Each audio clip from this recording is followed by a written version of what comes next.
Iran imefutilia mbali mazungumzo yake mapya ya nyuklia hadi pale mashambulizi yatakapositishwa. Iran imesema haitarejea mazungumzo kuhusu mpango wake wa nyuklia huku ikiwa inashambuliwa, saa chache baada ya waziri wa ulinzi wa Israeli kuonya kuhusu mgogoro wa muda mrefu na Jamhuri ya Kiislamu.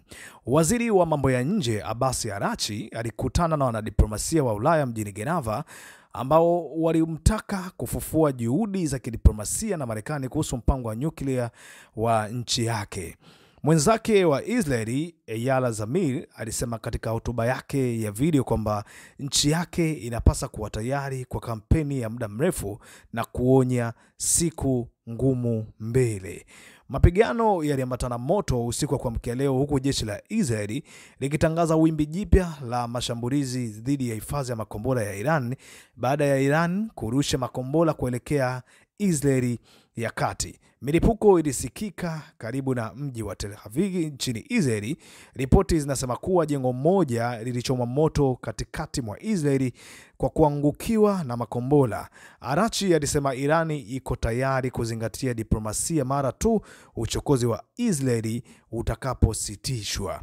Mpango wa nyuklia wa Iran ulikuwa wa amani, alisisitiza, na mashambulizi ya Israeli yalikiuka sheria za kimataifa.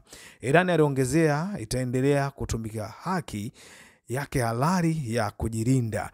Ninaweka wazi kwamba uwezo wa ulinzi wa Iran hawezi kujadiliwa. Alikuwa ameongezea kwa kusema hivyo. Balozi ya Israeli katika Umoja wa Mataifa alishutumu Iran kwa kuwa na ajenda ya mauaji ya kimbari na kutoa tishio linaloendelea, akiongezea kuwa Israeli haitaacha kulenga vituo vya nyuklia hadi vivunjwe.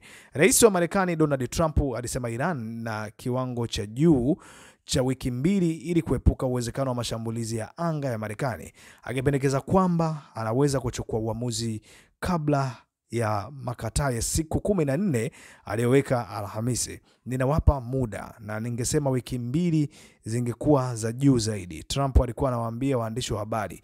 Lengo, alisema, ilikuwa kuona ikiwa watu wanapata fahamu zao au la. Hili ni jambo ambalo linahusu Iran na taifa la Israeli, ya kwamba Irani imefutilia mbali mazungumzo mapya ya nyuklia kutaka kuweza kusitisha mapigano yao, ambayo mazungumzo ya kwanza ya kusaka amani ya Israeli na Irani yalikuwa yamefanyika kule katika jiji la Geneva.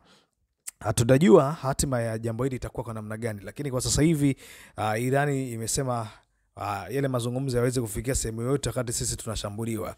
Kwa hiyo tutajibu mapigo kama na wao wataendelea kukaa kimya. Ngoja tuendelee kukaa karibu, tukapende kuisoma picha hii itaishia kwa namna gani na muafaka utakuwa kwenye upande gani.